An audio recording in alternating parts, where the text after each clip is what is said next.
વડોદરામાં દુષ્કર્મનો ફરાર આરોપી હવે પોલીસના સકંજામાં આવ્યો છે। છાણી રેલવે ફાટક નજીકથી ક્રાઇમ બ્રાન્ચે આરોપીને પકડી પાડ્યો।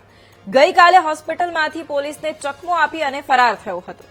પોલીસના નાક નીચેથી જ આરોપી ભાગી ગયો હતો। આરોપી ફરાર થતા પોલીસે નાકાબંધી કરી હતી।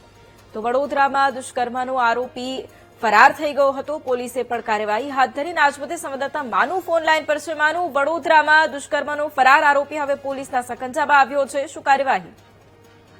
વૈભવી, પોસ્કોનો આરોપી ગઈકાલે હોસ્પિટલ લાવવામાં આવેલો હતો। ત્યાં જે જાપ્તાના જે પોલીસ કર્મી હતા એમને ધક્કો મારી અને ફરાર થઈ ગયો હતો।